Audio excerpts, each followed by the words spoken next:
it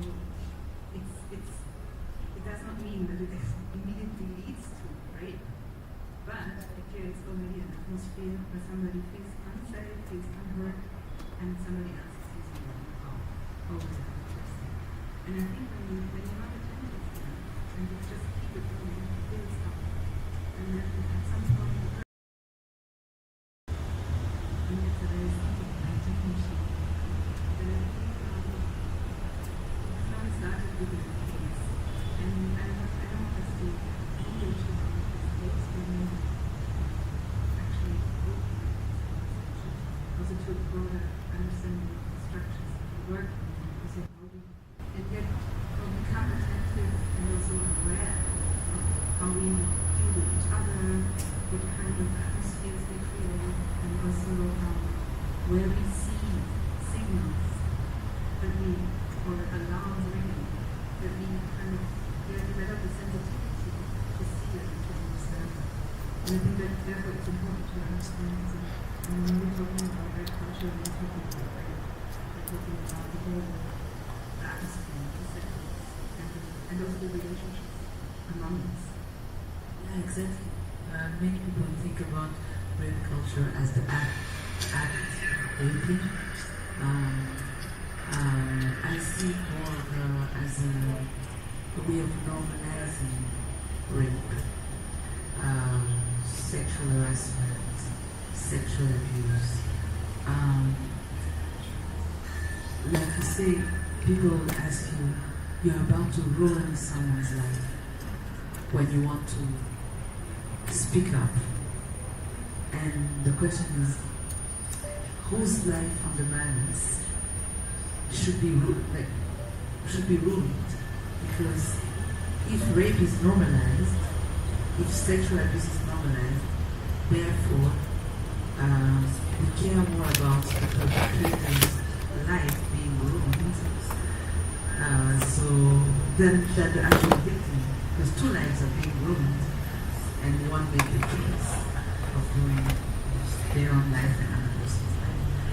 Maybe, I don't know if we have more people join us.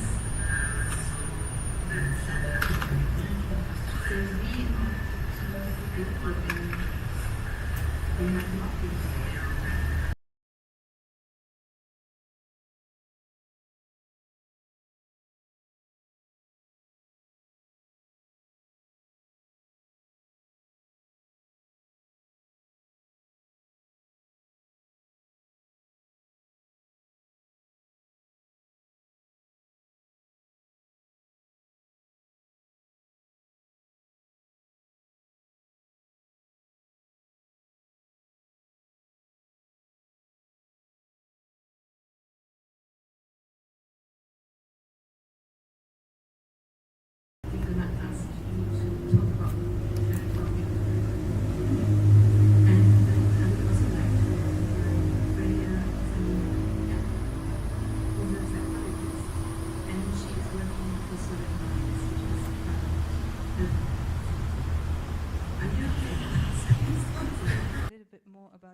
now we set the stage in the cultural scene, but I think it's very important also to know more about what are the actual institutions that we can address or we can go to in cases that any of us experiences sexual harassment, abuse, or even rape.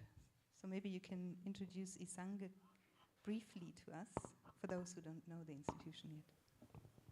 Okay, thank you. Isange One Stop Center is like a service within the hospital now. And Isange One Stop Center is a specific department caring for all victims of gender-based violence. And this Isange One Stop Center is in all hospitals in the country, what we call district, referral, and the provincial hospitals.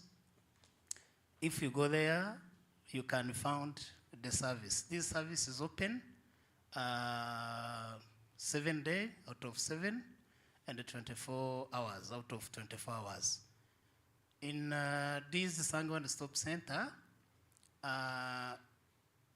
client of Isange One Stop Center are victim, but also suspect of gender-based violence, not only for sexual, so it can come for sexual violence, it can be for rape, it can be for child defilement, it can be for physical violence, it can be for any sexual acts, sexual harassment, any kind of, even for cases of abortion, cases of human trafficking, cases of sexual exploitation, or cases related to gender-based violence can be received at Isange One Stop Center, and the orientation of the service you will receive there will depend on your situation and what you express. So this is Isange One Stop Center is a multidisciplinary service. So we have a personnel, health providers, medical doctors, nurses, clinical psychologists, but also other people related with this issue of gender-based violence who are not health providers, but who are related with the legal aspect. This is the reason for why we have an investigator within Isange One Stop Center. The investigator can either start the investigation if you report the claim, or proceed the claim you already report in other RIB station. And we have also another person who is affected there from the district, the administrative district.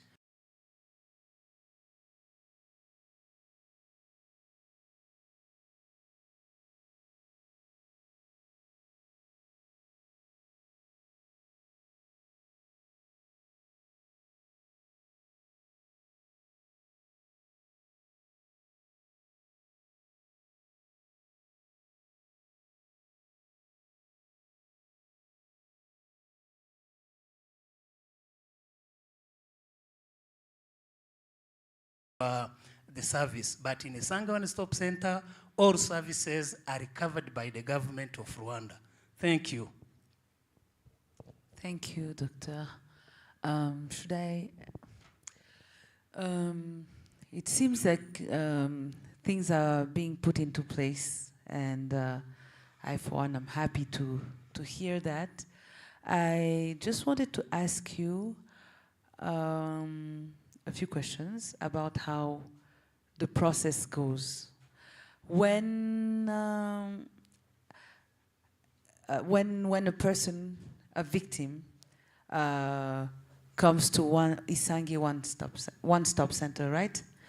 How does it go usually? Who welcomes them? What is the first? Yes. So the whole pathway, if you could take us through that. And I would also want to ask about some numbers. How many, let's say, sexual abuse, sexual harassment, and rape cases do you receive per day, per week, or per month? Just to start with this. Yeah, thank you. For the pathway, the general pathway, where do you start the entry, from the entry to the exit? We have the small desk of the reception, which is in charge of receiving the person first, understanding the first, like assess quickly, and then do the work of orientation. And the orientation will depend on the need of the victim.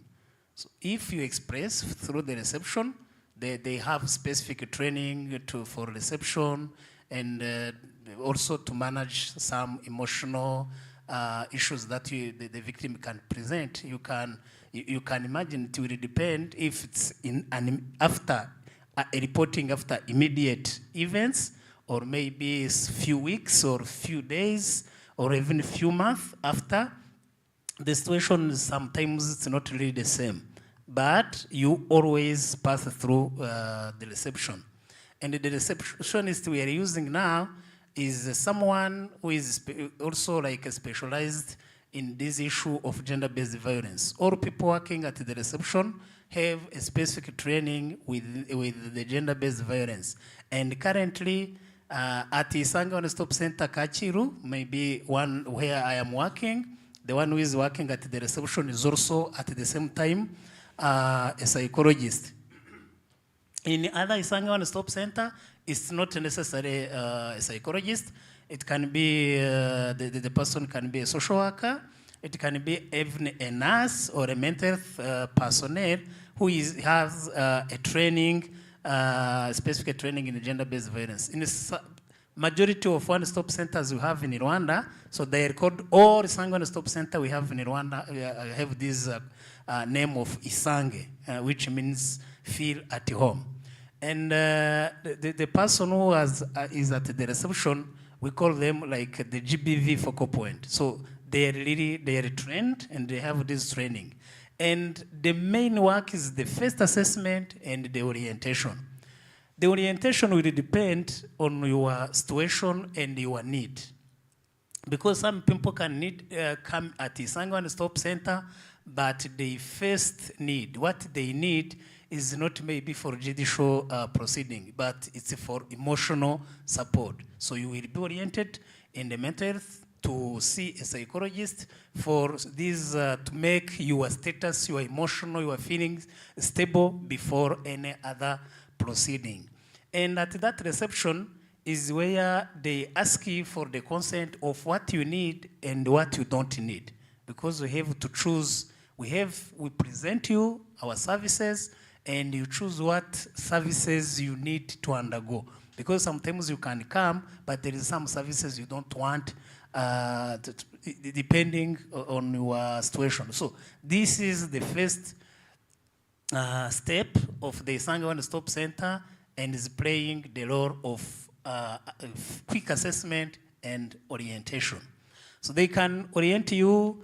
I can say we have two main situations that can be presented at Isange One Stop Center. So you come, you don't, it's your first step within Isange One Stop Center. So there is no anywhere in a Tiribu station, at maybe any hospital where you first report. So you are, it's like the desk where you are reporting for the first time is at Isange One Stop Center.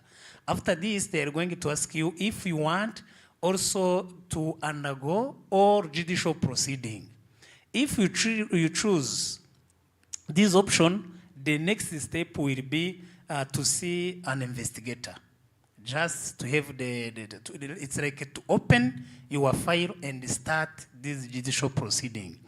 If you already reported in another post and you come at Isange for medical care and other services, you will be oriented to medical to be consulted by medical doctors and then by a psychologist.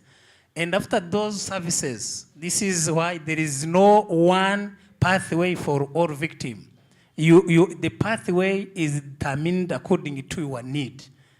What is very important is to receive all those services before you exit Isange One Stop Center. But the pathway for the person will depend on the situation of the person. You can imagine if someone is coming in Isange One Stop Center, if you have a wound, a bleeding one, the first step is not to ask you if we have to go at maybe the investigator. The first step is first to stop this bleeding you have. You see? So the orientation, the pathway will depend first on the situation of the client with this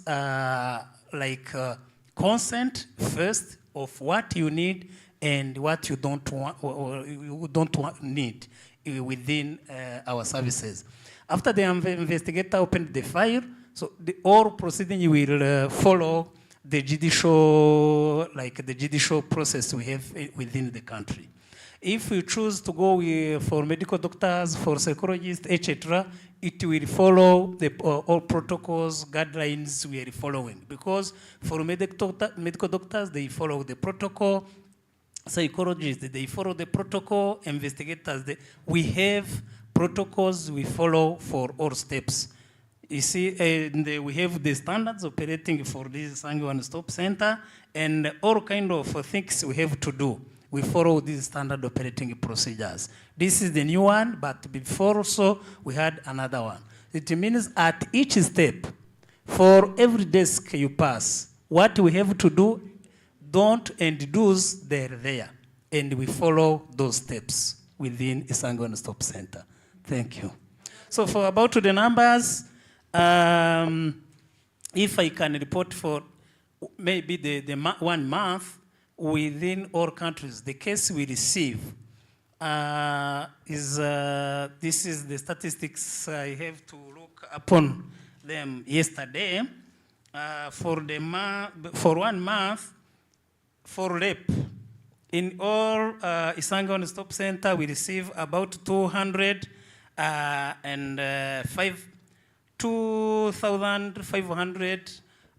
person within 1 month. But those are victims of gender-based violence, not only for sexual violence, not only for child defilement, not only for physical or emotional, all cases combined.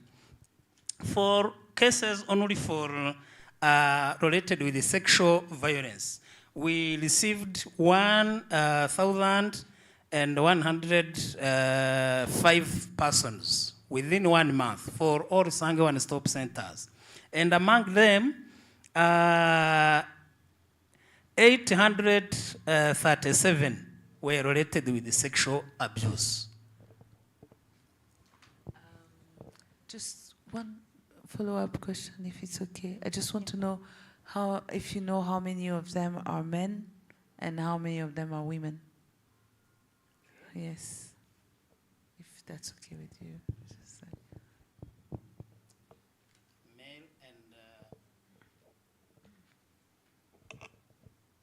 Yeah, one male. The majority of of cases we have, we have 393 are adults. We have for male.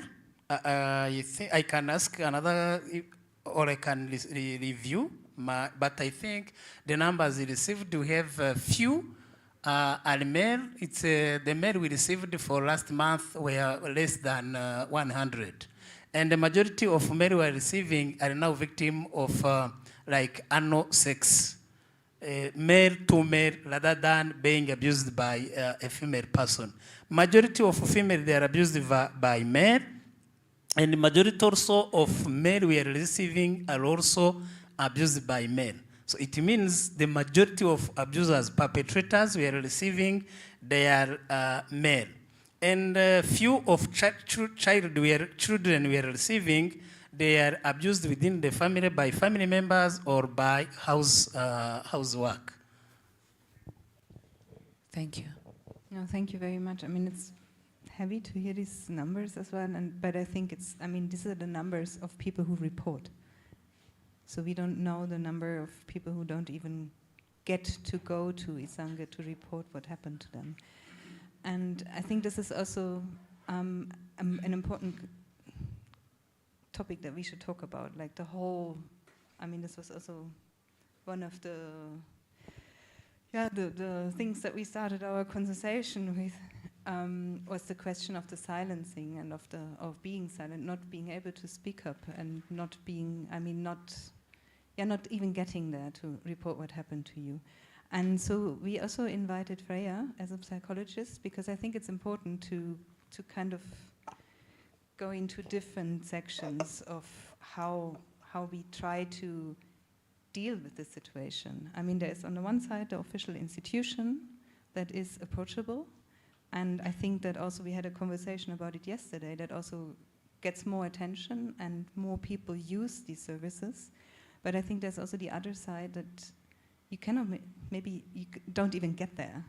So you don't even have the chance to go to Isanga and report what happened to you for many different reasons. So maybe Freya, you can speak a bit more about what holds you back, what could hold you back, or yeah, what that means actually to not being able to speak.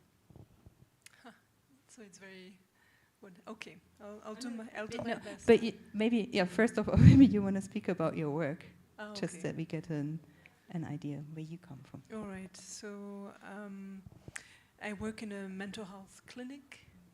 So it's a place where people can come for distress. So it's different from physical clinic, but you can go there when you are dealing with something that is so overwhelming that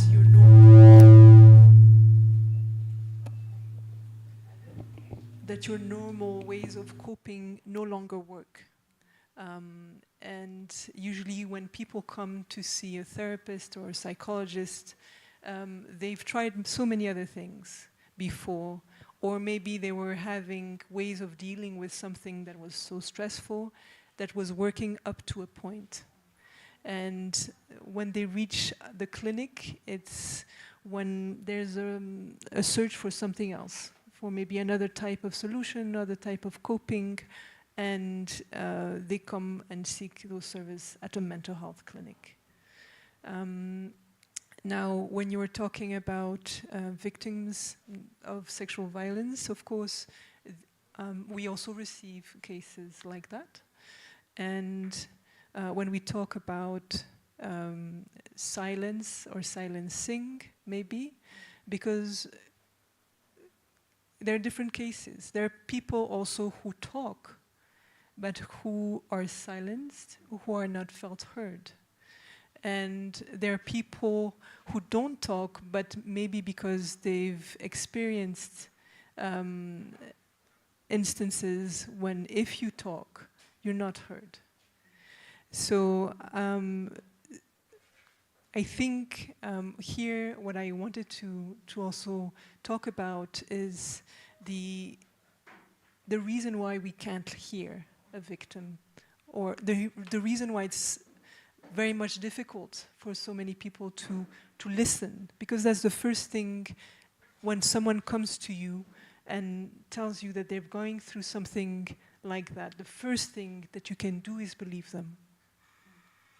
The first thing is you can do is believe them. The first thing you can do is not blame them, or not deny it, or not attack it, or not make it as if they were the perpetrator and the other one was the victim. So that's the first thing you can do.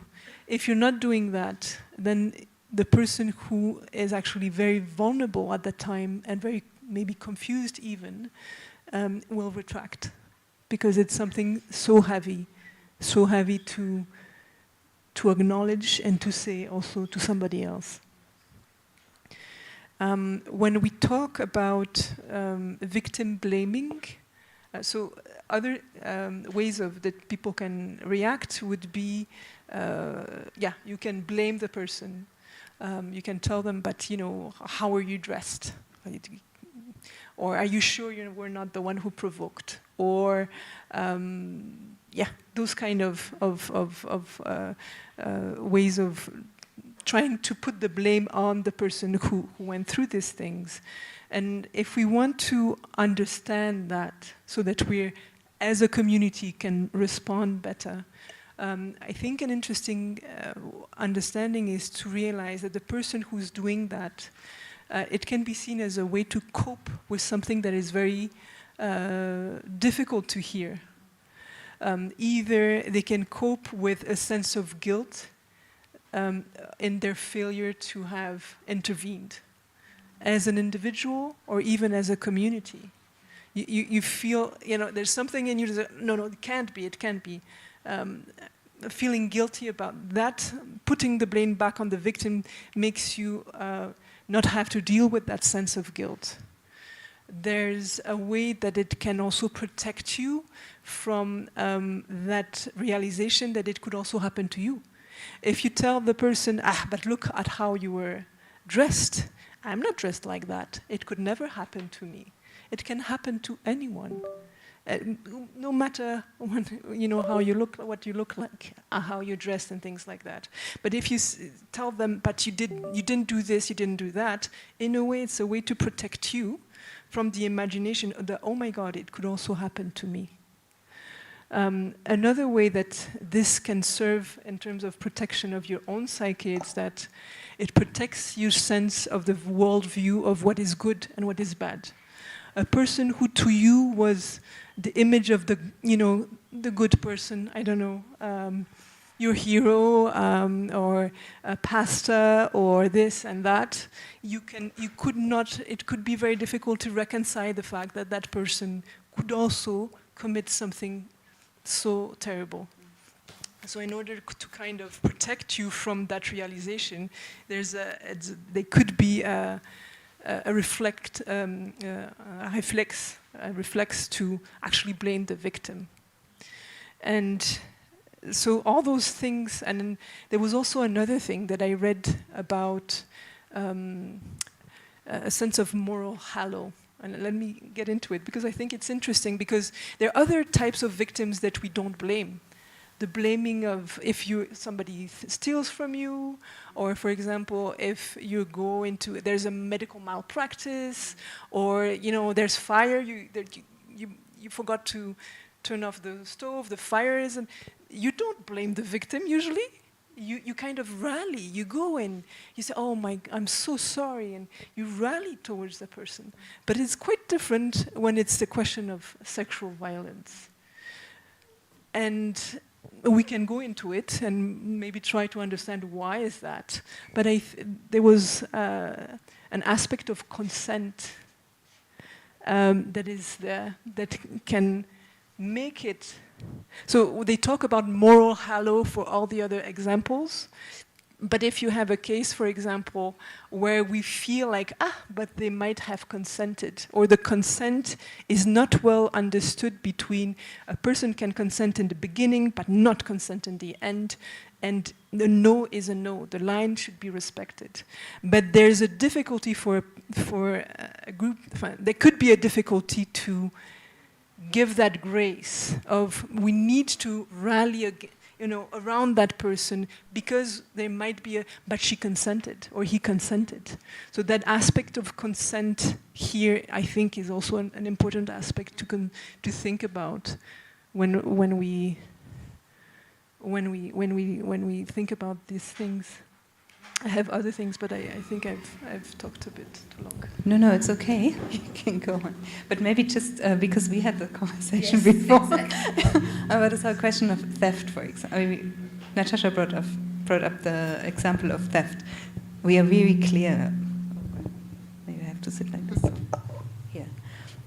We are very clear that we're not going to blame the person who was stolen off. And I think also what you shared before, like this going public and speak about an incident, about a case, you always have the worry that it would fire back onto you, because you raised your voice, you spoke up.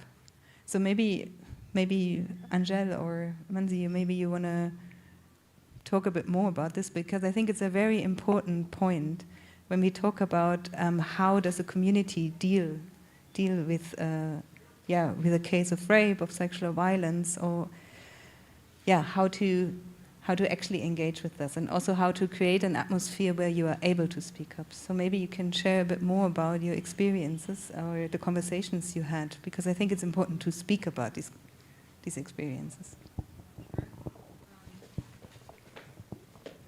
I have one. I'm going to say that personally, I find it very important to speak. For me, again, I'll say this as a woman and as a person that's been around, or that has been, how do I say this? The internet, there's a lot going on the internet. You see these things all over the world. You see it everywhere.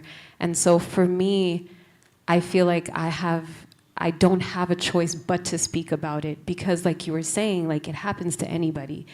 It can happen to anybody. And I think that the importance of speaking out as an artist or as a public figure is to bring awareness to these conversations and to kind of inspire people to think twice or to meditate on the fact that these things are happening first and foremost, but then also to bring to thought that like it shouldn't be taboo to be able to talk about it as a community, but it is. And so if not me, who is going to speak about it when I have such a big platform, when I have such a big, when I have people that are listening to me, you know?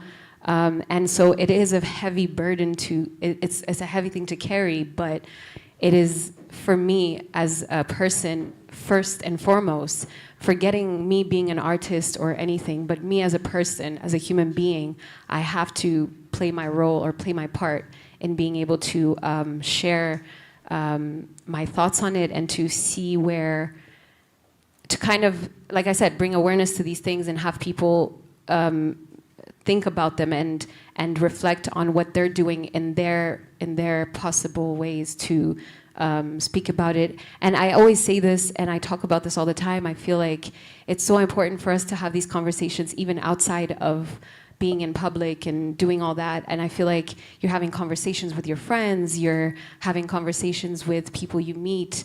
I think that that's where it begins. And so as an artist, it is possible, of course, that it will backfire. There's always going to be those people that will kind of challenge what you're trying to express or to share. And that happens in the artist world all the time, whether it's about your music, whether it's about, like, there's always those people. But for these types of things, I think that I am in a space where I feel like I literally have no choice but to speak about these things. Not because I have no choice, but I feel like it's in me. It's part of my identity. It's part of what I do. It's part of my my mission in life and stuff like that. And so I feel like it's I'm never going to be worried about the backfire, because I mean, there's no when important conversations are being had, there's always going to be that fear of who's going to think this, who's going to say this when I speak up. But if we don't do it as artists or people that have that platform, I don't think that, I mean, I'm sure people will speak up, some people speak up, but like, if we don't do it when we can, it's always just going to be, always going to be silence. People are going to be silent. So I feel like there are those people who are silenced that don't have the voice, don't have the capability of sharing their stories. And so we can do that for them, you know, if we have the platforms. And so, yeah, for me, the backfire, I've never personally, I've never really thought about it in detail. I know it's possible, but I don't really think too hard on it, because I know that the importance of what we're doing anyways, so it really doesn't matter. Yeah. Before, I would like to just speak a little bit about the backfire, about the fact that the very big numbers of cases received, and some of them are men, 300 of them are men. However, when it comes to speaking up, and in this case in particular, and how all the conversations about it and the way it backfired for those who spoke in the background, I wanted to ask a question to Freya, because I got curious to understand, to take the example of theft, for example. If what I was talking with Regina earlier on, I was saying, if I say to people, to my community, that there is a big rise of theft in the neighborhood, and it is becoming alarming, and we should do something about it. most people who are not thieves will rally and say, oh yeah, let's stop the theft in the neighborhood. However, what I've noticed personally with this story is that we saw what happened, and then we asked people, hey, this is a problem, let's rally and try to stop it. The result is that the majority of men in our artistic community would feel attacked. And they would say, why do you think we are all rapists? If we don't speak up, does it mean we are siding with the rapists? And I was just curious to know on a psychological level what that would mean to associate automatically with a group of rapists when you're not one yourself, probably. And why is it so hard to speak up for men? Who silences the men? I think that's a great question. I think that's a great. I was looking at the men next to me, and I'm going to just improvise an answer. I think we mentioned that yesterday when we talked about the culture of silence. There's also the silence of the bystander. So, and the bystander can themselves feel afraid. And it's important also indeed to ask that question: what makes them afraid to act and to take action? I was thinking about that, and I'm not saying this is the answer, but it's just maybe a proposition. I was wondering about how is the expression of pain and suffering acknowledged or accepted within a community? Is it a sign of weakness? Is it something you have to hide? Is it something that is laughed at? Is it something that is mocked? Is it something that is shamed? Is it something that is blamed? Do you need to keep that inside? So we're talking about where does it start specifically. So when already you have that, and that also in terms of expression of pain, there is a gender imbalance. There's a gender expression of what is accepted for a man to share as pain, weak, and what is not accepted at all.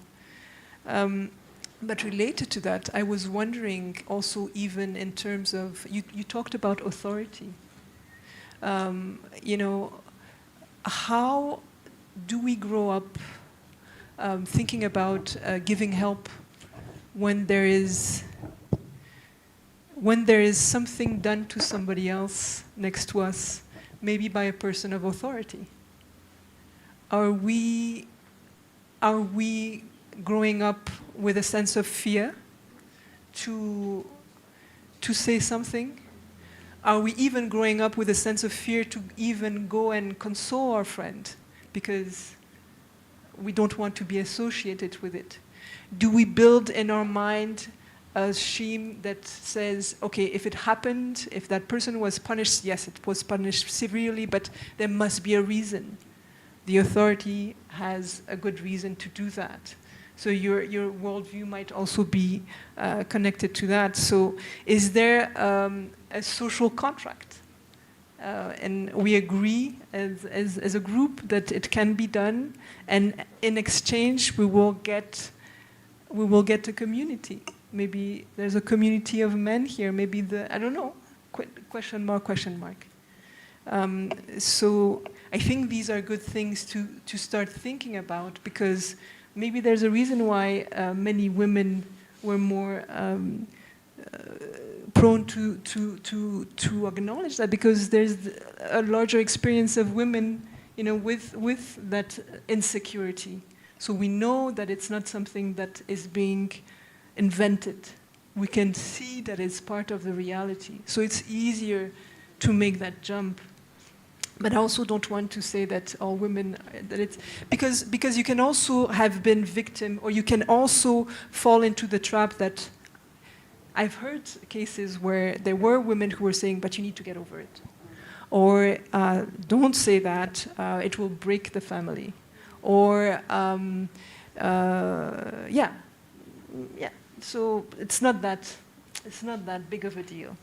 So it can be found in both gender. Thank you. Manzi, can you tell us, answer this question as well. What makes it so hard for men to speak? Who silences the men? I think the imbalance you talked about, the imbalance we have in our gender, because you find a lot of,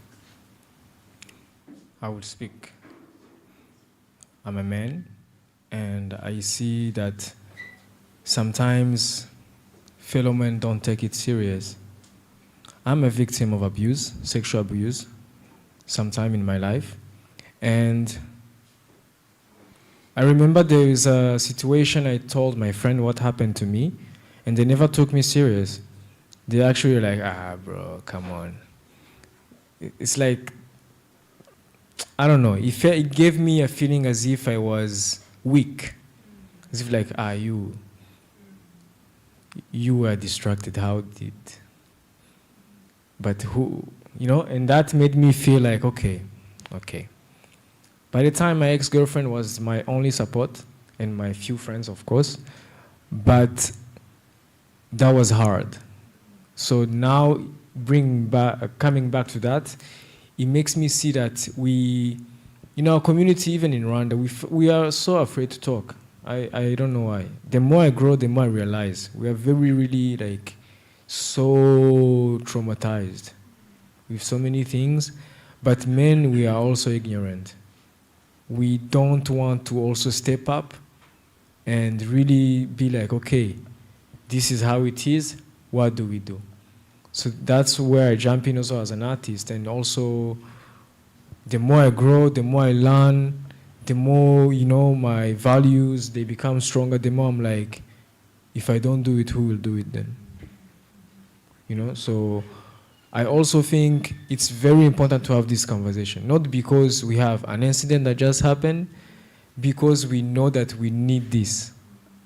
Because otherwise, we will keep the same circle of things repeating, because we've seen the cases, men are mostly the ones committing the crime. And by the way, he was a man also.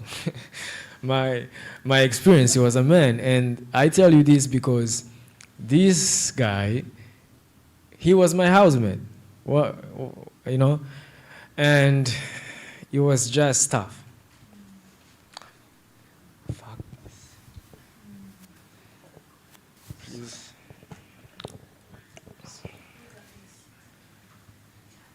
No, I'm fine. I'm not sad, guys. I'm angry. Sometimes, you know, you become sad about something and angry that you don't know what to do. To a point where don't publish this, please. I want this to be intimate because it took me such a long time to overcome that. Natasha knows this. I told her. And it was something that I never expected to happen to me. And when that happened, for a long time, I was so angry, but I was also ashamed because I was like, who am I going to tell this? When you see Manzi, you see the happy Manzi every time. You see us doing our thing, you know. But that also made me stronger, you know, because it made me not naive, actually. Not naive, because I came to realize, oh my God, these things exist. And sometimes, as a man, because we don't face these things a lot, then we don't feel concerned. Then we're like, that's bad. It's a bad situation. But really, we don't try to have empathy and really think, what do our fellow sisters feel about this? How are we going to contribute about this? You know, so it's also sad to see that we have to go to the extreme for us to take the opportunity to speak about this, while actually it should be it's our values. It should be our values. It shouldn't be something that we should even think so much about, you know? So we should have, I tell my fellow men, like, we should have the courage to also be in a space where if we know we are fighting for the truth, I don't care that I will have few friends left. Because I remember what happened to me and I remember how it made me feel. But the question is, what if it didn't happen to me? Because most of men, it didn't happen to you. Then you don't have that courage and that, let me be in this person's place and try to, yeah, but what can I say? It's a work in progress. We just need to really do this conversation, not because, oh, something happened. No, because it is an issue that not only in Rwanda, we have DDKs happening around the world. We have so many things happening, you know, every day. We have the cases here. So I would say as an artist, when I started to follow my passion, it was fun. But with time, the more you grow, the more you ask yourself, but what do I really, like, how do I combine my values with my work? So this comes to this also, you know, so I would encourage everyone to stand for the truth and to really fight for good values. Because tôt ou tard, whether you want it or not, the truth will always win. So it's better that we come together and we also fight against this ignorance and this, how do you say, naivety.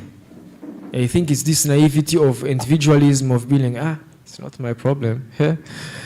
It's the festival, it's their problem. You know, it's these certain artists, their problem, it's not my problem. It is our problem. So I think everybody needs to take it personal. That's what I would answer. Take it personal and we do something about it. Yeah. Thank you. I'm wondering, should we open to the public also to speak? And I will let you, yeah, after your intervention. No, yeah.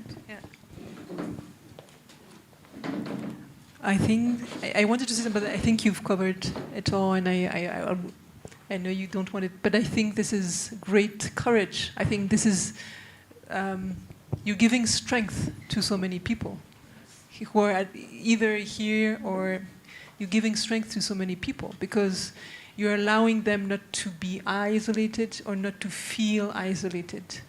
I think then when we talk about these cases, it's implied that there's a position of authority.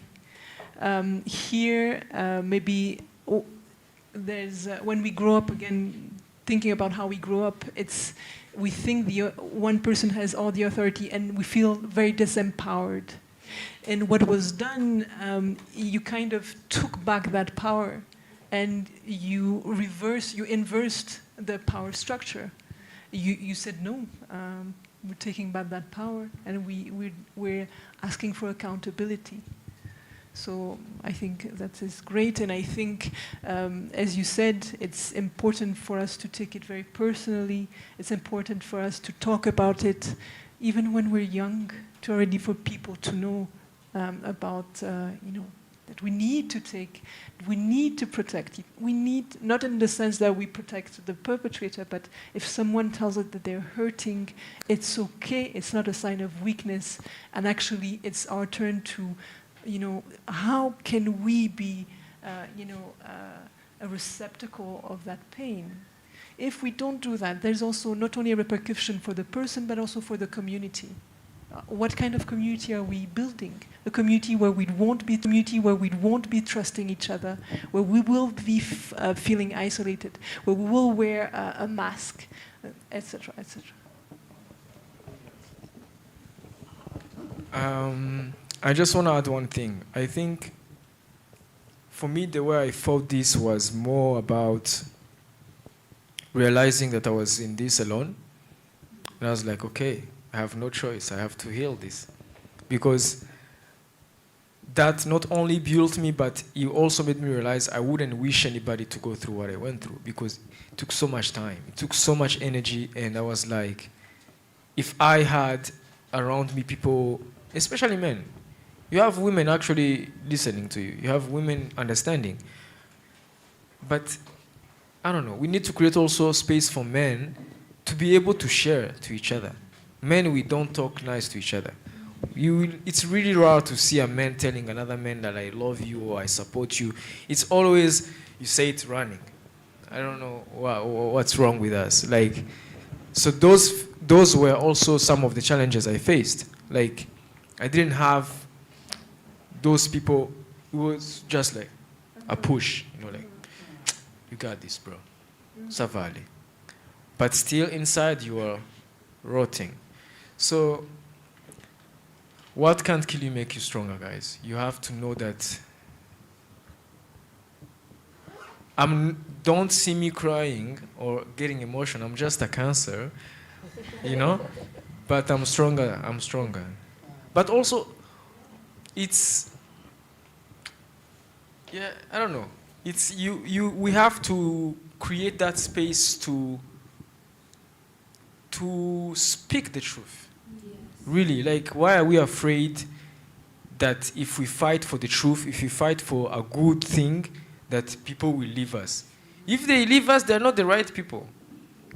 Then the right people will stay. Because if they are not the right people, then we know they're not the right people. Then we start to study about them also. Right? Right. Because why are we making it so... Why are we making ourselves dumb? That's the question, actually. While we see things happening, we know things are happening, but we keep this silence.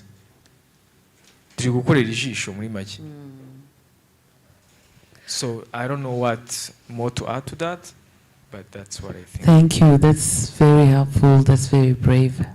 I think as we go on, we have seen a few tools that were brought forth to help victims to create spaces where they can talk and to create anonymous spaces where they can talk, and also to put platforms in places to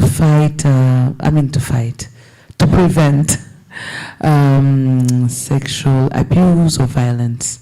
And we're going to talk about it with Bruno Goethe in a minute. I was wondering, let me know what you think, how you feel about this. If we could hear from the people who are having this conversation with us. If you have any question or comment, now would be a good time to make the conversation broader, and then come back to, first of all, Bruno and your initiatives, and then all of us thinking about what is our role in bringing solutions, and how would we like to be safe and what do we propose to be safe. But before that, maybe we take the temperature of the room about all that we've been sharing that was not easy but necessary. I think if anyone wants to say something, ask something, Rocky will pass the mic. I know how everyone gets a bit nervous to speak, so let me start since I do this for a living. First and foremost, I love you, and I think it was really amazing that you opened up the way that you did, Manzi. Like, I didn't know that about you, many of us didn't, and I think you speaking is giving me courage to speak now, so I just wanted to let you know that, okay? Okay, I find it so important to speak up, and in a natural environment when I'm drinking with friends and I'm feeling safe enough, I just blurt it out. It all just comes out. I'm a talker, and I just say, so many people know. Some people follow my other page where I touch about the fact I've been abused since I was a child, multiple times. And the biggest thing growing up was I felt blame because I didn't speak. Like, if no one knew, somebody really special to me, and I won't say who they were to me, but somebody really special to me was just like, well, you didn't tell me. How was I supposed to know? You know? And one of the most important things that came out for that was, one, after feeling blamed, there was no space created for me to speak. I didn't feel safe enough to speak. I felt I had to take my own responsibility and stop these things from happening. And no matter what I did, it still kept happening. And what also happened was, when those things were, when the perpetrator was doing that to me, I couldn't tell them either. Fuck it, I'm even lying. I can't tell them now. I step away. Somebody's touching me in the wrong way, and I know that look. I know that feeling. I know that touch. It's happened so many times that I know what it feels like already, that I just remove myself. I want to slap them. I want to shout so everyone knows what's happening. But instead, I'm just like, I don't want to make anyone uncomfortable. I don't want to ruin anyone's night or day. So I'm just going to move away. And then I'll whisper to somebody I trust, oh, by the way, this person has touched me. I don't like it. You know? And then, not to fault the person I've spoken to, but then they go, oh, I'm so sorry. Oh my God, yeah, I did notice. But like, nothing happens. That person goes on to do to somebody else in the same space, and nothing happens. And that's the conversation that we're having today about silence. We care so much about making things uncomfortable that we allow victims to feel horrible, to have to push themselves in spaces that they shouldn't be in the first place. That person who's making that victim feel uncomfortable should not be allowed to be in that space. They should not be allowed to keep drinking and keep hanging out and keep dancing like nothing has happened. They should be pushed away, and everybody around should know something is happening. But no, instead, I'm the one that has to feel shit. And I'm the one that has carried this. So then I don't make other people uncomfortable and have to feel my problem, because it feels like it's my problem. It's happening to me, but it's my problem, you know?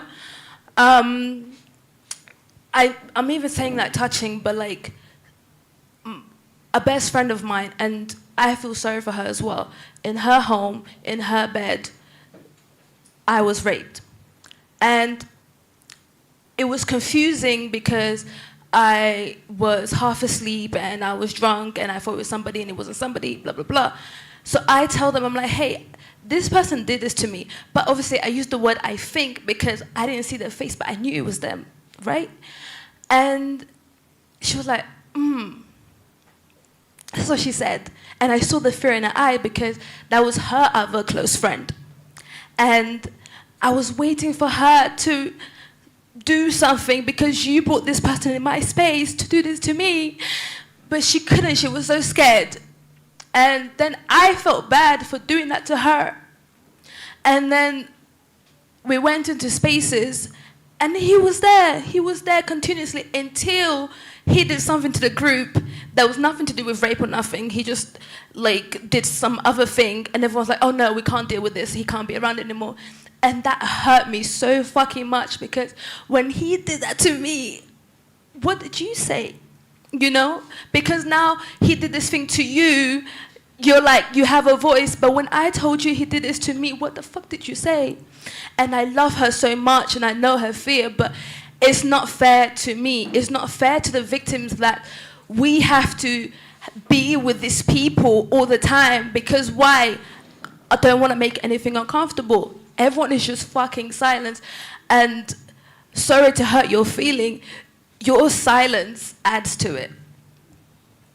It does. It really, really does. And that's me even speaking to myself as well. Because when somebody else comes to tell me about their thing, I'm straight on it. I'm like, hey, we have to do something. And then when it's happening to me, I stay silent for myself because I don't want to be uncomfortable.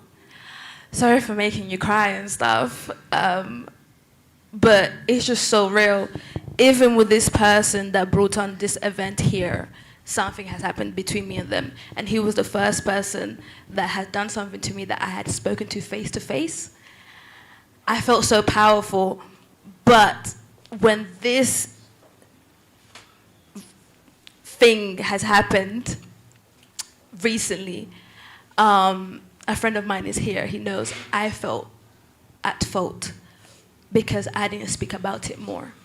I felt like if I told more people, oh, yo, Rodrigo's like this, maybe this would not happen. And you guys can say, no, no, no, no, no. But that's how I feel. And that's why since this has happened, I've been so vocal. I've been like, we gotta start talking. That nigga's a creep, he's a creep. She's fucking weird, she's weird. You can't have these people around, because then things like this happen. And now we're having this conversation, we're having this meeting. But god damn it, if we fucking just spoke a bit more, maybe somebody else this would have happened. I'm not blaming you, I'm just saying we should start speaking about it because it happened and it's real, okay? We normalize this discomfort, but we can't speak about it. We can't speak about how it truly makes you feel. There's flipping comedians doing rape jokes all the fucking time. But let somebody speak up about somebody being a rapist or being an abuser or being a creep or being a flipping weirdo, then everyone's like, oh, no, no, no, you can't just say that, you can't just do that. But we just ha ha ha, joke, joke, joke, joke, ha ha ha. It's fucked up. Sorry for my language, but I really fucking mean it. It's fucking fucked up. So yeah, let's start speaking up and let's start creating the space where people feel comfortable enough to speak up when something happens, but also take action from that as well, so they know that I won't just speak, something will happen. They will listen. I'm gonna stop there. Thank you, Rocky.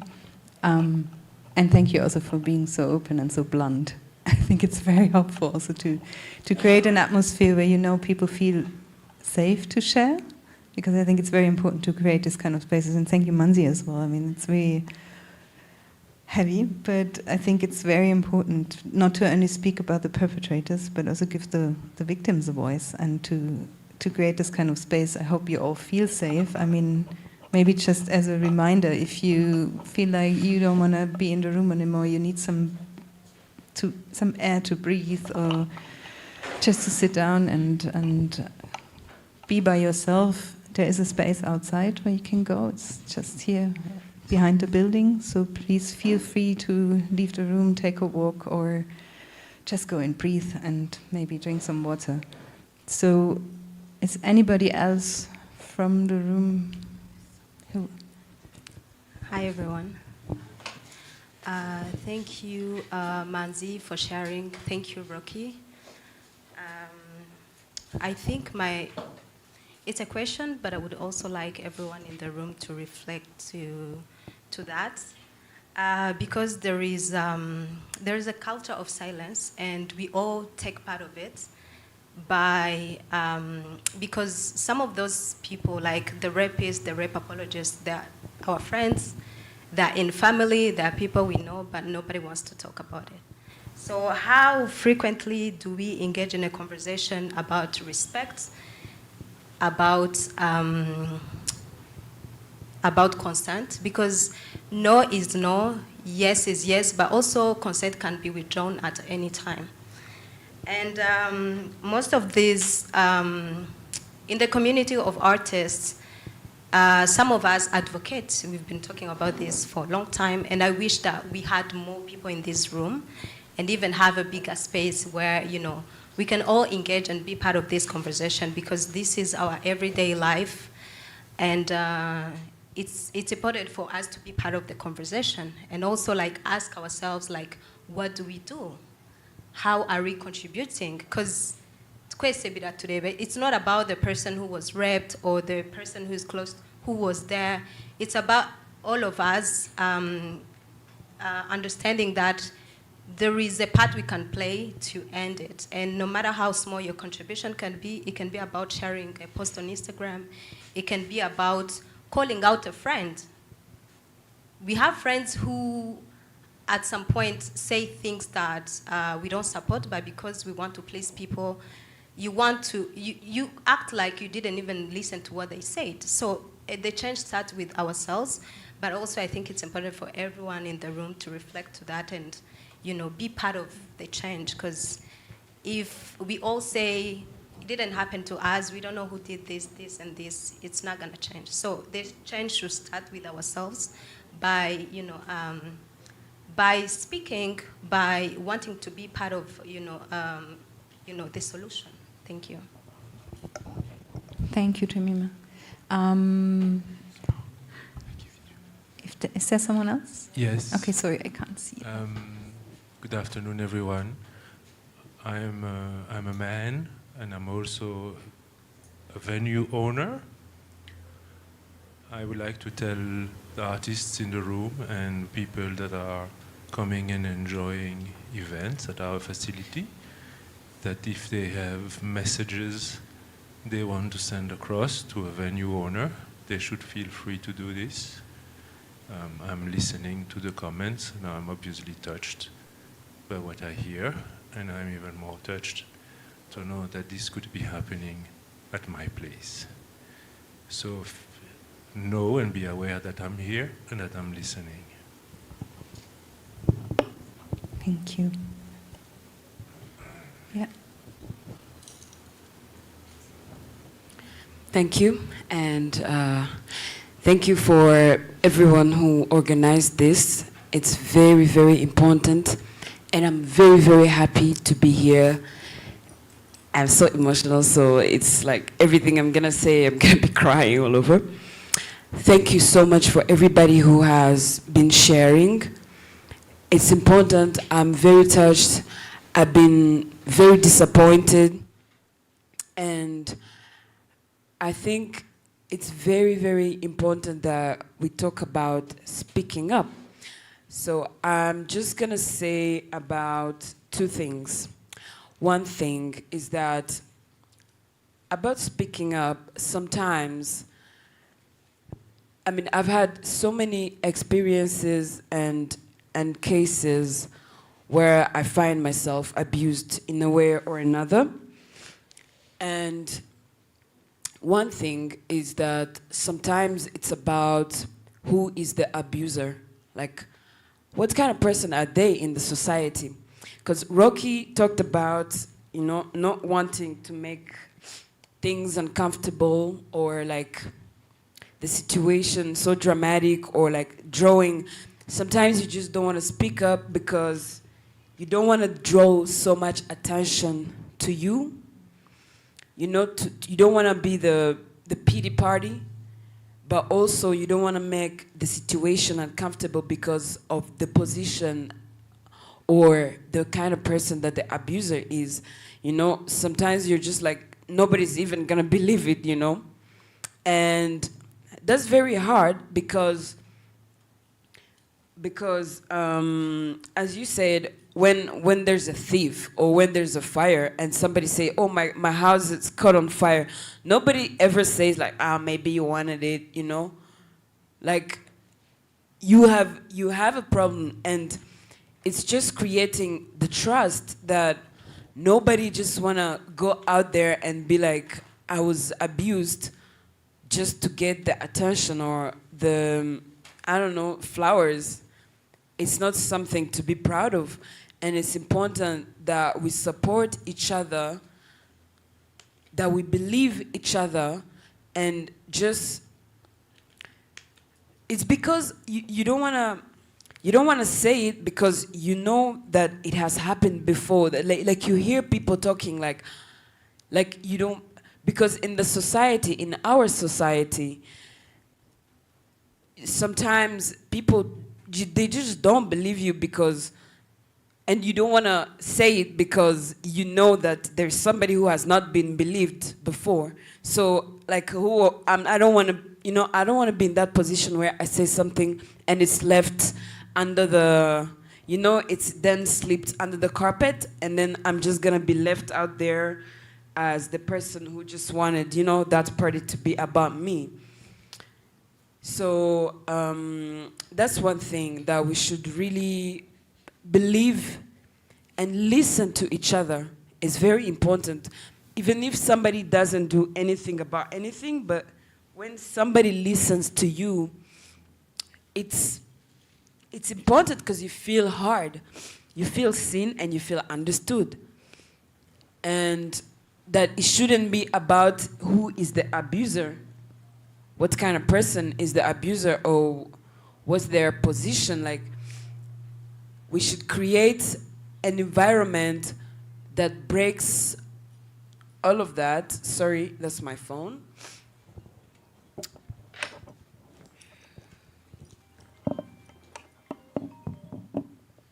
Excuse me.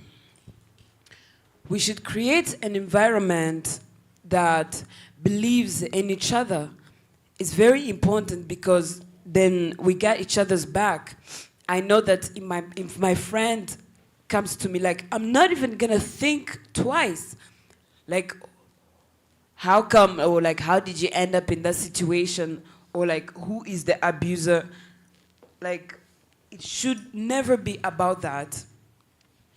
The second thing I wanted to say was, because, there's a saying that we have, amafuti y'umugabo nibwo buryo bwe.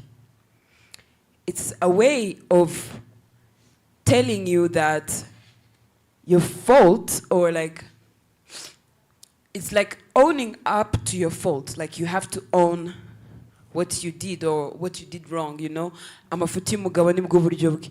It's also a way of creating a mentality where, you act as an adult about it, Like, when things happen, when you find yourself in a case where you feel abused, and then you remember that saying, then it creates like something inside you that tells you like, but you own it. You don't want to be a crybaby. You don't want to, you don't want to cry about it. You own the fault that you did, and that is very difficult as a reflex in the mind that tells you, I'm of Tim going. It's like, yeah, come on, you own it. You suck it up. It's not healthy at all, because it helps you not to heal the wound. It helps you to like suppress it. It helps. It's like a way of coping. Okay, in my understanding, I'm not professional or whatsoever, but in my understanding, it just helps you to suck it up, to be an adult about it. And sometimes when you could tell the abuser like, this was not right, and then they tell you, come on, we're both adults, and then you feel like you have to own it. You have to kind of change the perspective in your mindset that you were not abused, that you did it out of intent, just to feel like you own whatever happened to you, and to not feel like a crybaby about it. And that's a difficult situation, and And I just wanted to talk about it because at some point, at some point, you just have to accept that you were a victim of that certain situation and call that person out for what they did, and that it was not adult at all to do something, to make you do something that you didn't want to do. So thank you for this space, and we should be doing this even oftenly, simply to just talk about it because it helps. Thank you. Sorry, I just wanted to add something before I lose it in my head. But first of all, thank you for everyone for sharing. It's always inspiring. I'm not going to cry as well, but I'm gonna, something I wanted to add was, I think that in the Rwandan society, I guess maybe in the world, I don't know, but we need to name these people. Because there's this thing that happens where if, let's say, a victim goes and shares their story, and now there's a case out there, and nobody else knows who this perpetrator is. So we are put in these spaces without realizing that this person could be anybody that you're talking to in the moment. So I think that for me, I think that it's very important for us to name and shame these people, because it also avoids it happening again. That's another form of, preventing it, because it's not just rape allegations, sexual assault, sexual harassment, even what Rocky was talking about, feeling uncomfortable around a person. We have to voice these things and name these people, because you go hang out somewhere and there's this person that everybody feels uncomfortable around or knows, but nobody's actually saying who the person is. And I think that does go into our Rwandan society, where we don't really like to expose people per se. And you see it on Twitter when it's like, oh, so-and-so was raped, but they don't say who the rapist was.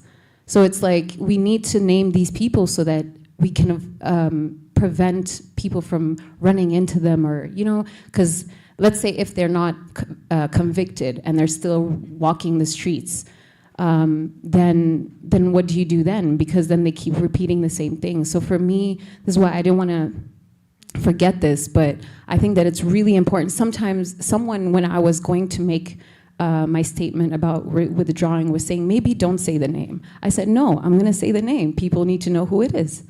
And so I think that, yeah, it's very important for us to name these people and to share the stories like you've been doing here, and just, yeah, shame these people and expose them so that we know who's around us. What are we surrounding ourselves? So we can, anyway, that's what I wanted to add.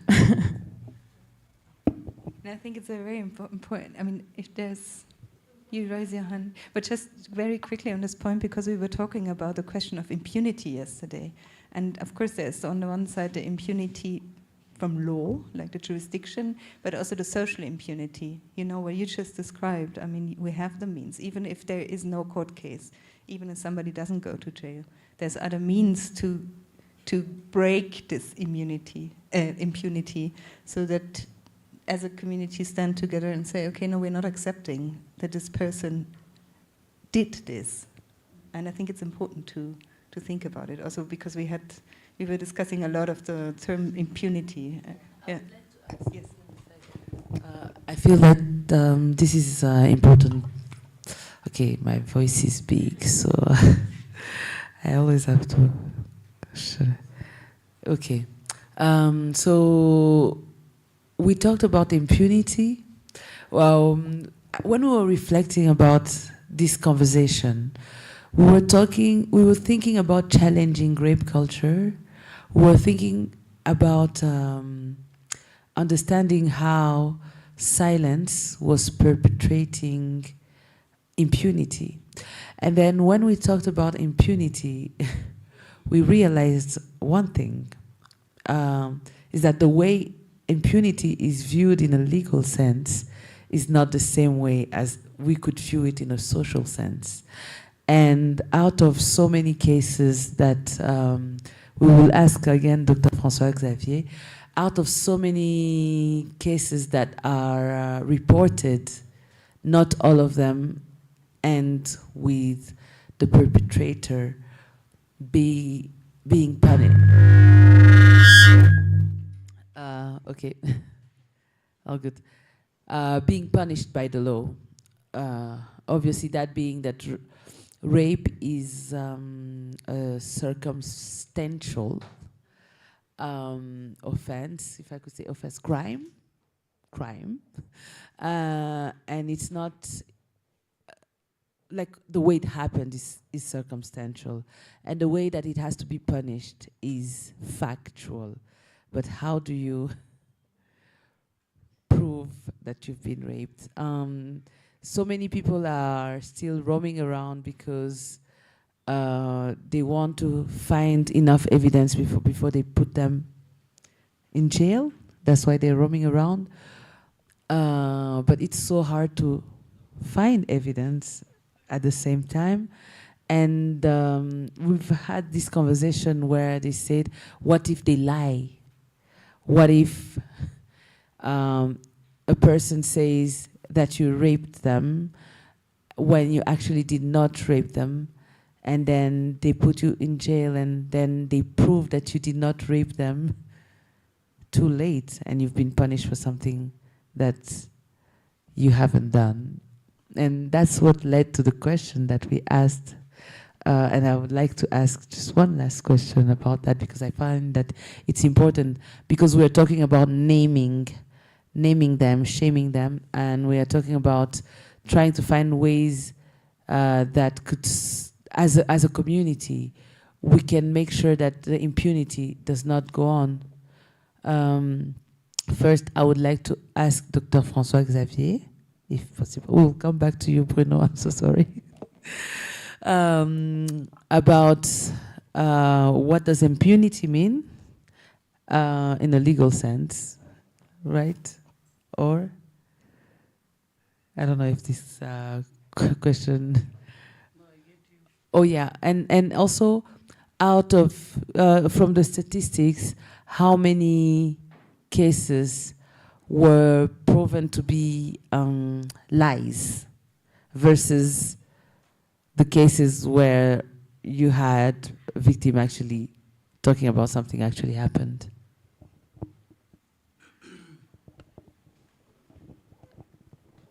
Okay, thank you.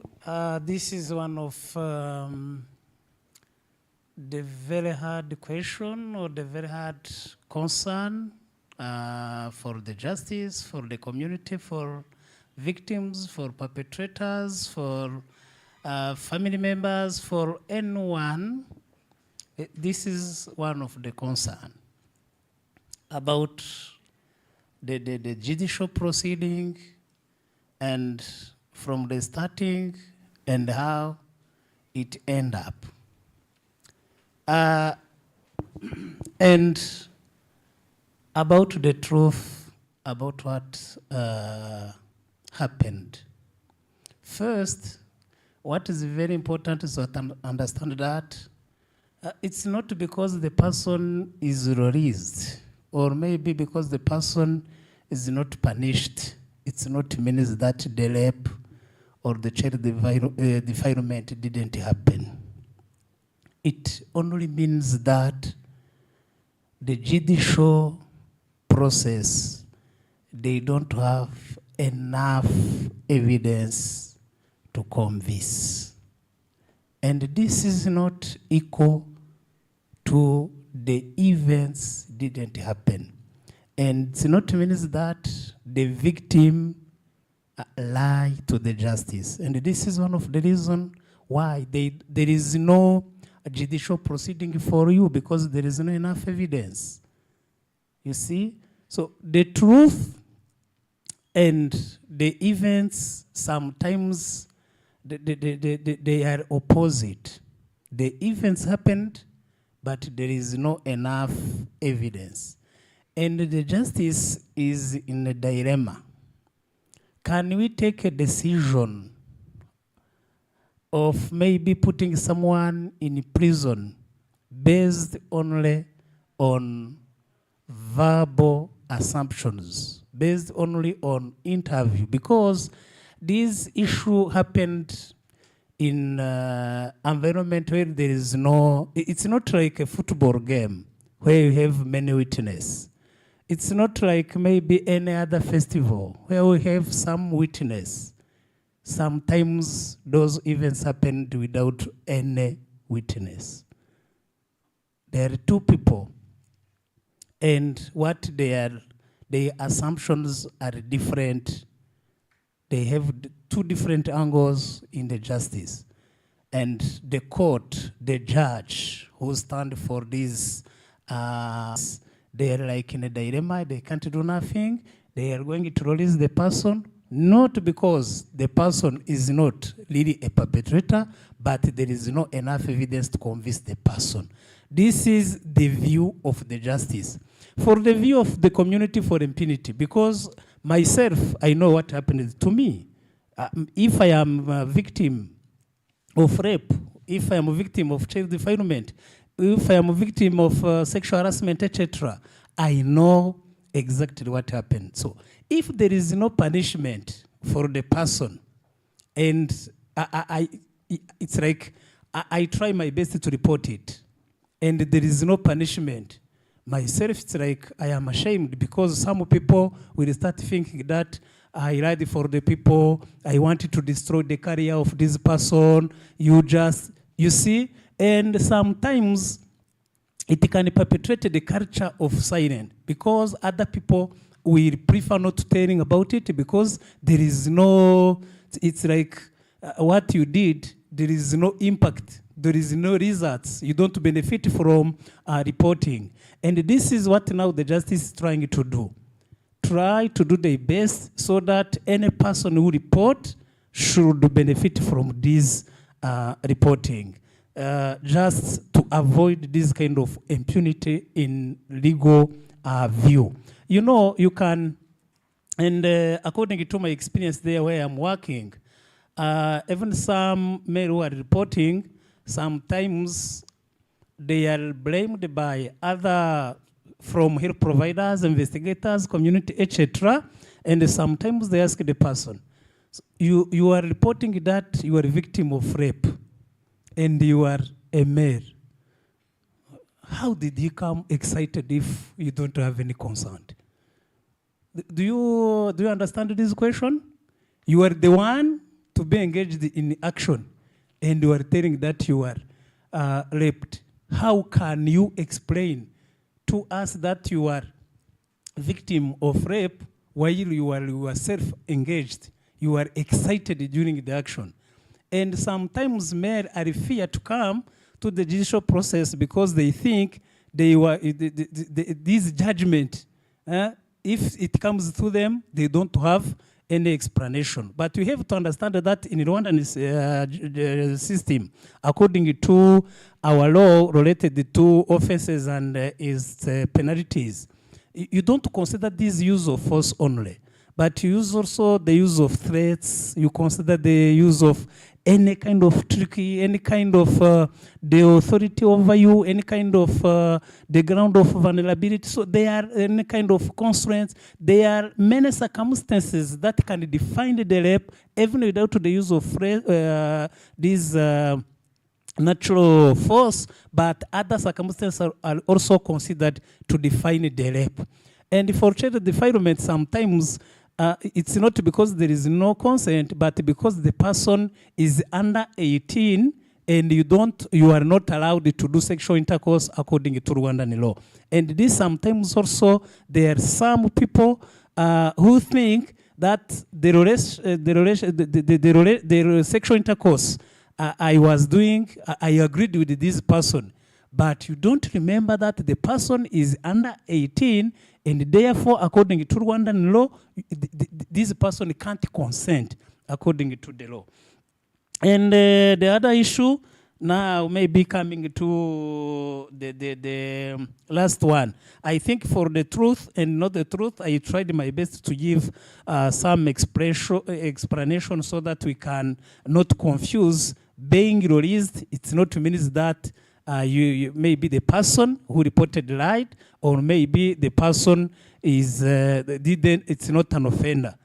It means for the judicial view that there is no enough evidence to convince you. And the conviction rate now we have, it's different from adults and from child. For children, the conviction rate in the prosecution, according to the last presentation we had with them, it was actually, it's around 8%. It means only we lose 20% of people who report for child defilement. For adults, the conviction rate is less.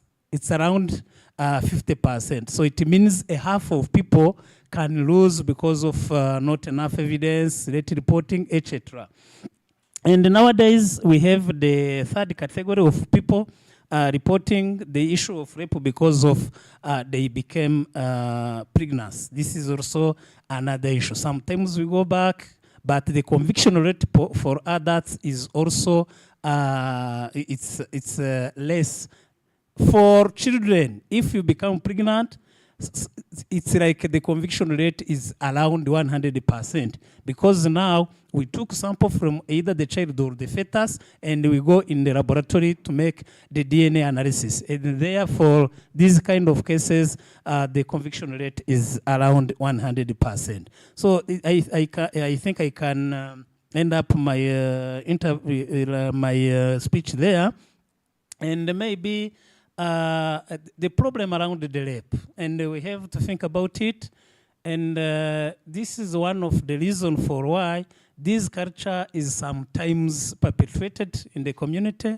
Even if you are informed about the whole process, even if you are informed about what you can do, you know all reporting system, you know everywhere you can report, but still you prefer of not reporting.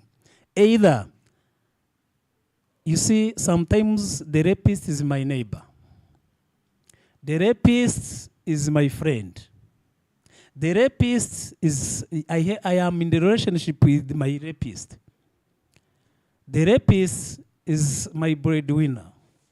The rapist is my boss. The rapist is my classmate. The rapist is my colleague. The rapist is my caretaker.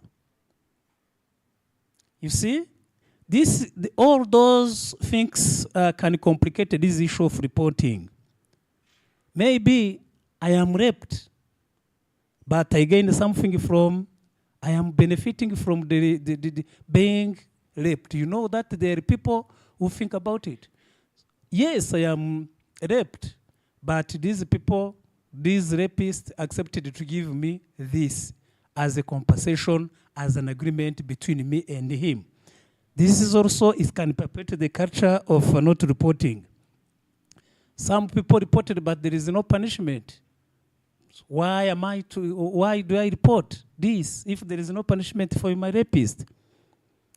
Maybe people will think that I am the one to provoke him because I was in her house, his house. I went there to visit him. People will start thinking that I am the one to report and I provoked him to do the sexual intercourse. So how can I report as a rape? And all those things come to complicate the issue, because sometimes people start thinking that it's like they turn back and they think they are guilty of the events. And this perpetuated the culture of hiding, of not reporting, because there are many issues that I am thinking about it before reporting. But if you report, now it is started another cycle of help, another cycle of maybe judicial proceeding, and this can help the community, yourself and the community also. Thank you. Thank you very much. This can never be exhaustive.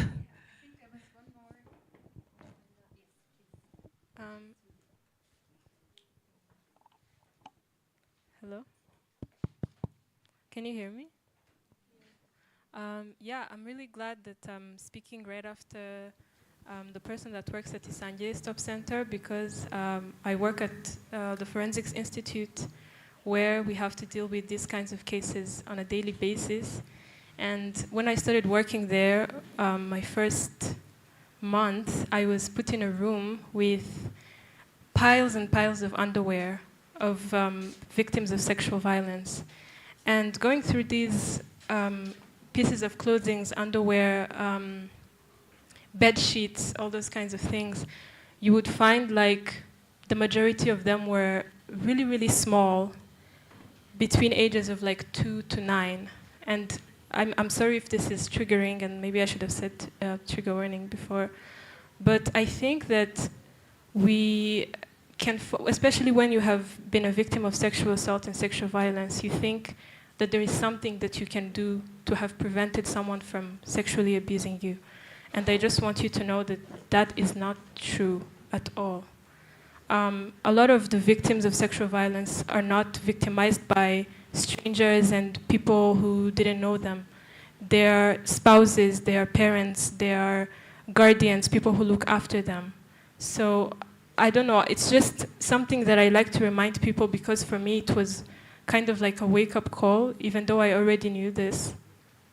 And I know that he touched on it and how we shouldn't blame ourselves and how that can also make someone reluctant on reporting.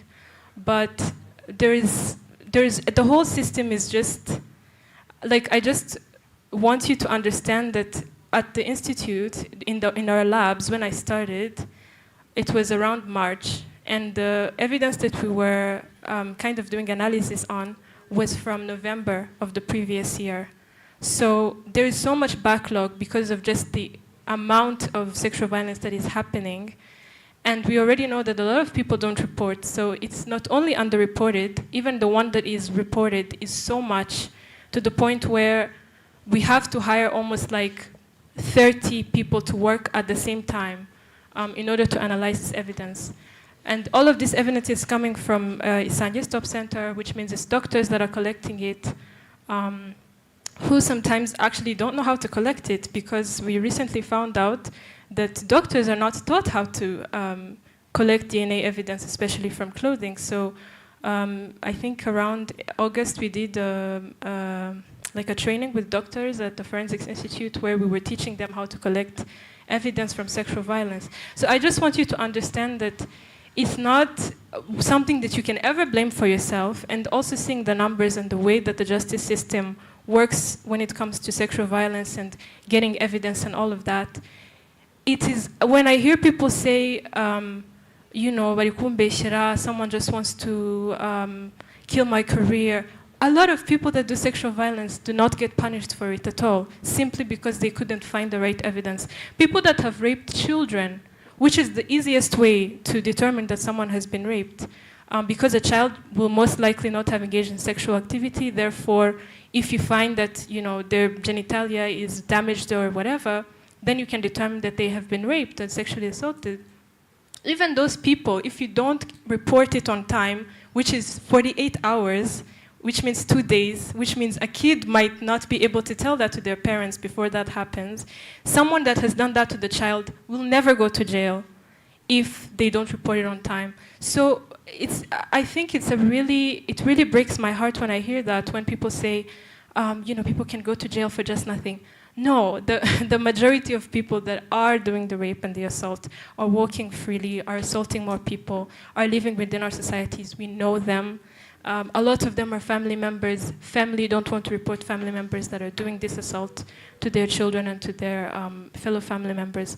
So it's something that we collectively have to come around to, and I'm really happy that we're having these conversations.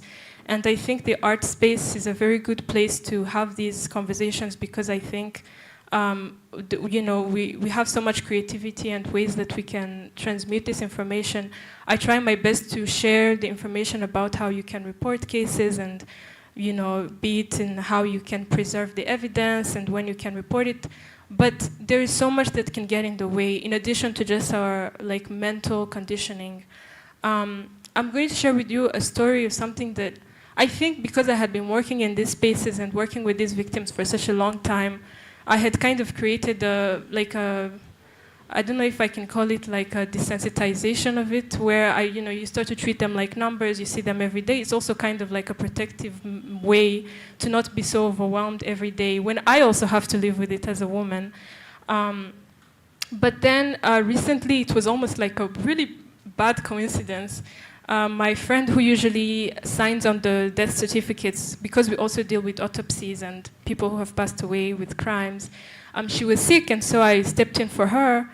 And in the morning of like last Friday, the first death certificate that I had to sign, which I also have to read the report for, was of a primary school friend of mine who died from being drugged and then raped and then choked.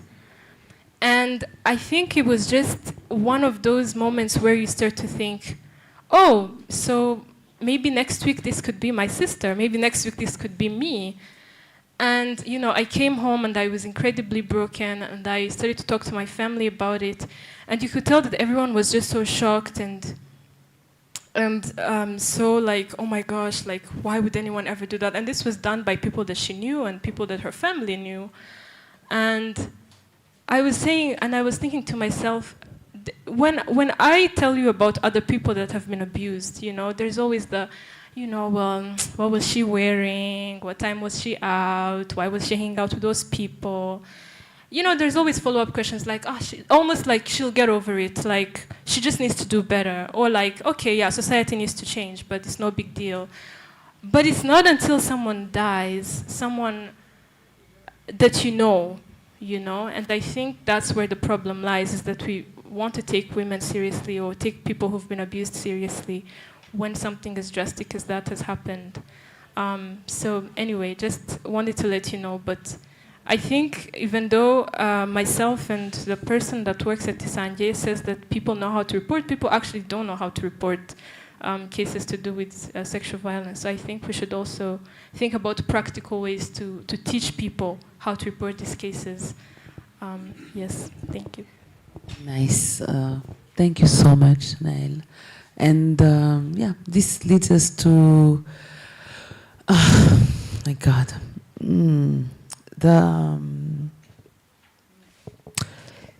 yeah. I mean, now you built a bridge for us to maybe come to Bruno, to also think about, okay, what would be ways to create safer spaces and also to create an environment where people feel ready to speak up, but also to prevent that anything happens in the first place. So we would like to invite Bruno to speak a bit about an initiative that he started, the Rwandan Safe Events. Yes, first I want to talk about another initiative. Dr. François Xavier talked about numbers, and one time we spent time with friends, and we talk about stories, a lot of stories we heard, a lot. So we decided to create a platform, MeToo Rwanda, to allow people to share their stories, because we saw there's a lot of numbers, a lot of stories, and people talk about, but there is no place where all of the stories were réunis. I don't know how to. So there is a platform. You can share your story with anonymity, and we call it MeToo Rwanda, but it should be We Too, because most of us, we heard some stories. We have perhaps ourselves stories to share. So there's a campaign, Speak Out Now. So you can go on the social media, Twitter, Instagram, Facebook. We have a website, so feel free to share your stories. That's for the most, for one of the projects we try to launch here since a few weeks, but it's the first time we communicate about, and you can be part of the project if you want. The other one is the Rwandan Safe Events. It's more about our industry, cultural industry, the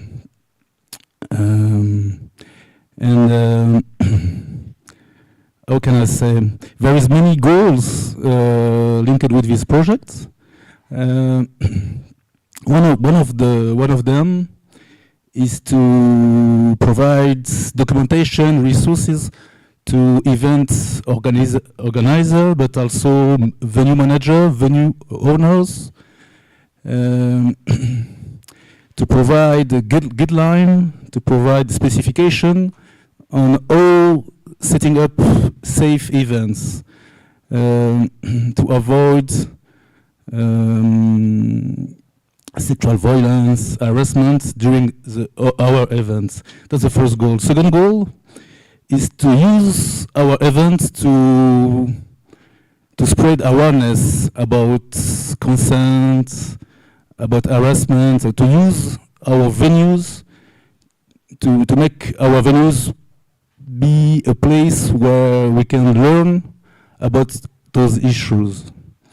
And to I can say the third goal is important and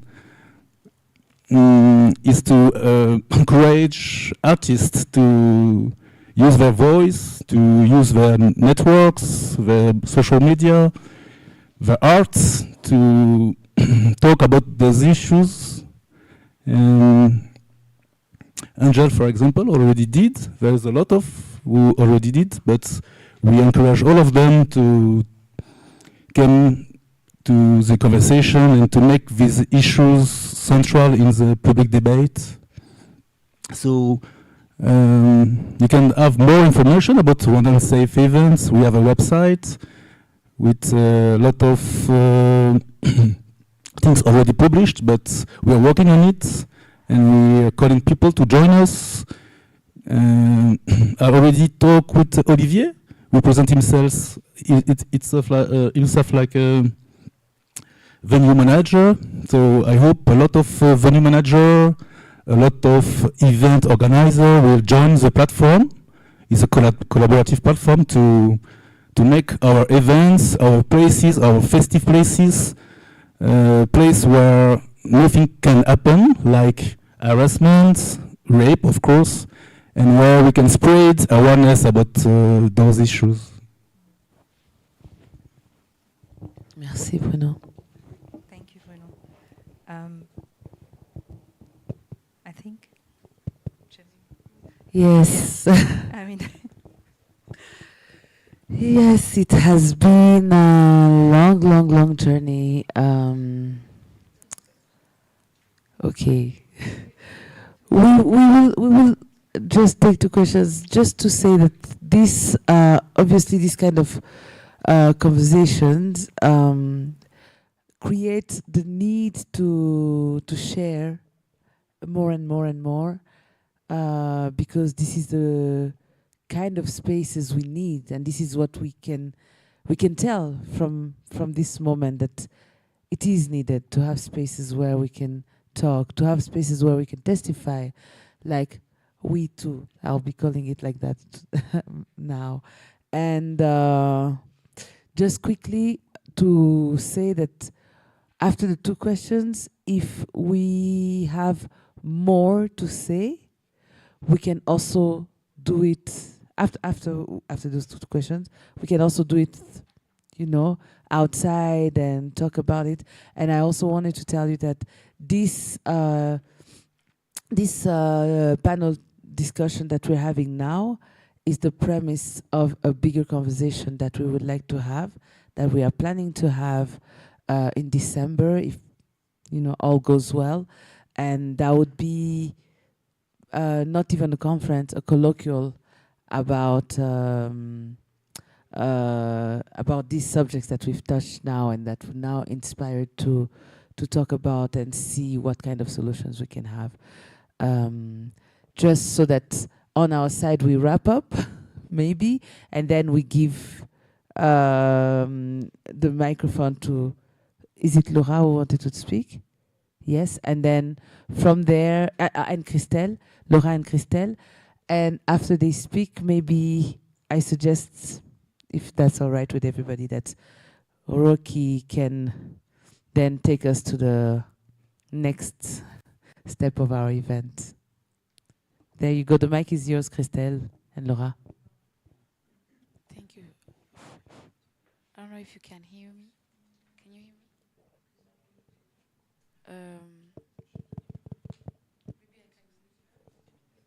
Oh, okay.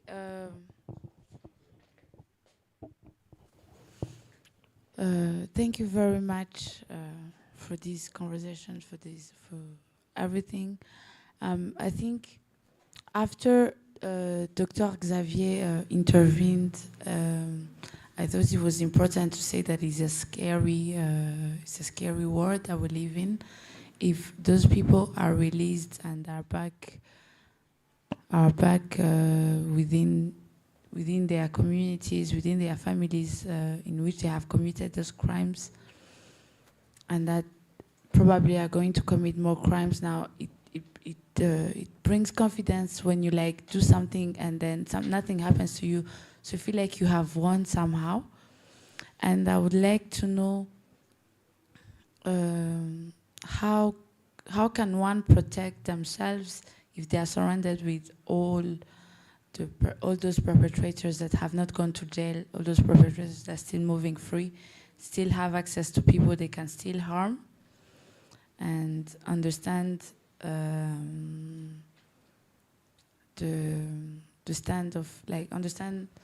state of the thing, so that we can know best how to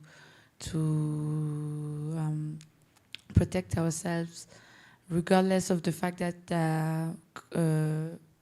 Rwanda Safe events and Me Too that are put in place. If I don't have access to that, how do I feel safe in a society that has so many perpetrators that are released?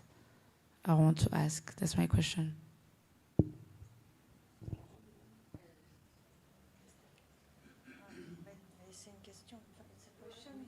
On pose les deux questions. For me, it's not a question, it's about my exhibition. I would like to talk about it, just my purpose. So maybe you can answer.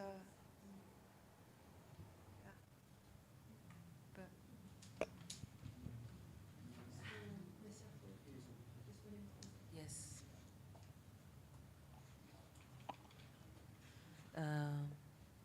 Is this? It's working?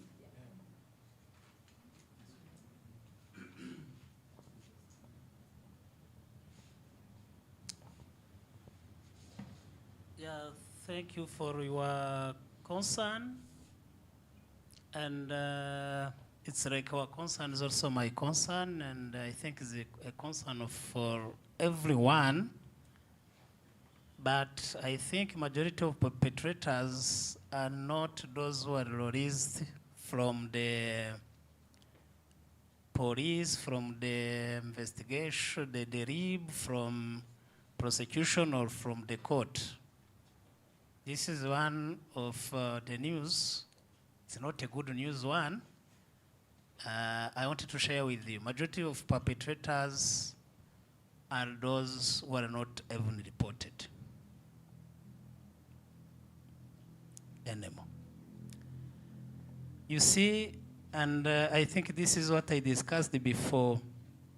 After some events, especially for adults in the community, if you discuss with your friend, with your colleague that you want to report, this is how they start to tell you, ariko mwana uragira ngo uyu muntu bamufunga imyaka 20 kubera iki? You see, people start, bro, sister, jama, don't report. You can tolerate, those perpetrators are more dangerous than those who are released from the judicial proceeding. Why? First, because this one didn't even face any interrogation. They don't even fear the justice. They don't even have an experience of how it means one night in jail. They don't have, it's like they start normalizing the situation and minimize the impact of being a rapist. If our voice, we can put together our effort first to avoid any rapist to stand in the community without any judicial proceeding, I tell you the truth, we can start breaking this cycle of silence and violence without punishment, or this culture of impunity. Because those ones, even if you are released, you undergo a long process of interrogation, a long process of some questions you passed maybe 6 months, 1 month, even more in the jail during this judicial process, because you were released because they found no traces of what maybe what is reported. Because even one trace of what is reported is to some extent, they try to find other forensic evidence, other evidence before releasing you. So the people who are released, it's because for judicial view, there is no another option you can take rather than releasing the person. And remember that there are some people also, we should also know that there are people that report being violated, being raped, without the events didn't happen. They are just reporting the events that to destroy the career of the person, maybe to have views in YouTube, to have any other. You should. For the judicial system, they stand in front of the two people, the rapist, if they are there, but also the victim. And the law of the justice is to find like the balance of the two. Because being accused, it not means you are a rapist. And the justice should also give you justice. The justice is for the suspect, and the justice is also for the victim. The justice is not also only for the victim. And to have the justice for both, you should be wise, and be wise again. And one, it's from the community and from the society, which should help the judicial system to reach this step.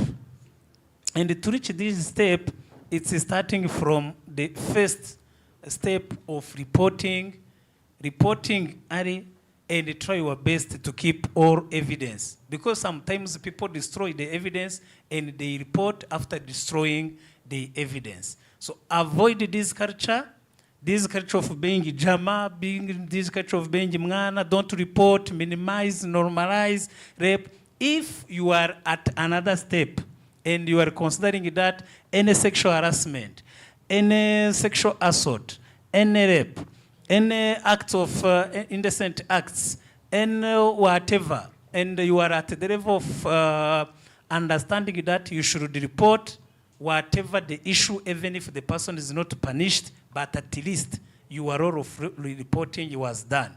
I tell you the truth, we are going to minimize, to reduce the number of rapists in the community. And even if we don't reduce this number of rapists, the remaining people who have this idea of committing rape, they will fear the acts of raping. Thank you. Thank you very much. Christelle, Oui. De ton expo dehors.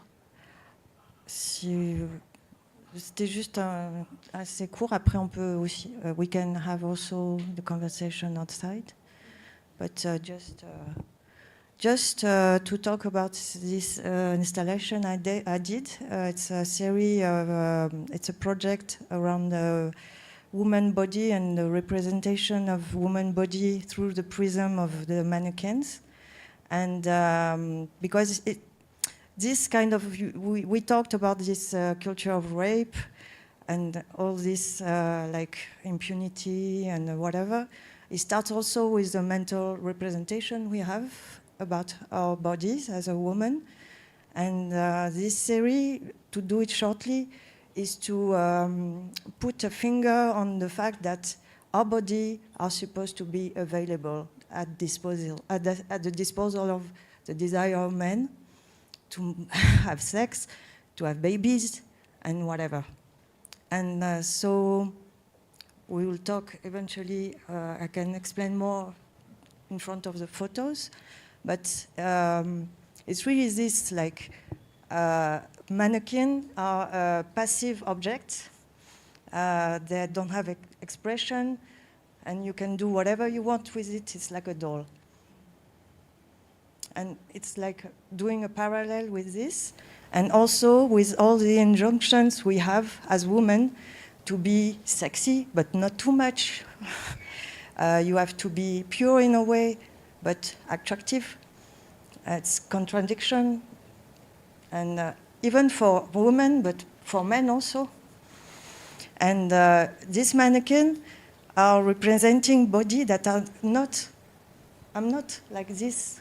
I'm not a mannequin, like big boobs, always super slim, always the same. I took these pictures only in Africa, and it was in Ivory Coast, and they were producing the mannequin on site. Why all the mannequins are on the same shape, white, not corresponding to the women that are in the country, and these are mannequins also produced in China, distributed all around the world. So you have the same type of bodies. So now they start to do some mannequins like more inclusive with black people or Asiatic or whatever. But you can see, I bought one to take pictures of this mannequin in a chic building, and you have hundreds, the same model, same shape, same face. And this is all you see in the shops, and you don't even, they're part of the landscape. Like, you don't even notice. And you see that every day. You have this image in your subconscious. This is the body that should be, that the woman should have. And you look in the street, look at us. All the women here are so different. So, well, it's a series about that. Thank you. And also because this representation and the fact that we are supposed to be at the disposal, conduct, and brings this violence eventually. Thank you. Shall we? Yeah? Okay.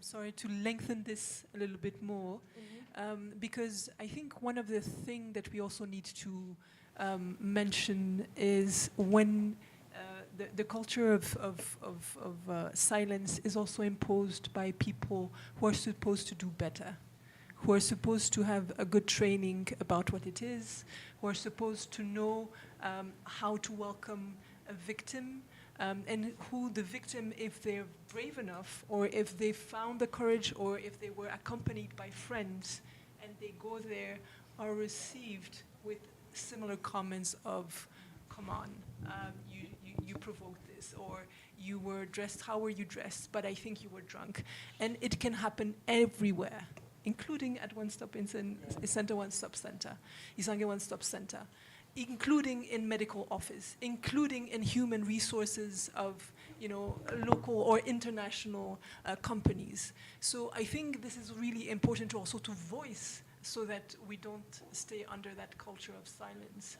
Maybe it's also a platform that we could have of, okay, I submitted my complaint here and this is the responses that I had, so that people also get a better response, because that is also a form of a crime, because then you push people back. So if you can have also a form of accountability in terms of how is your request received, that is also really important, and that is something maybe, I don't know if it would be included in the We2, but it's something that also needs to be addressed, not only the act, but how is my reporting being received.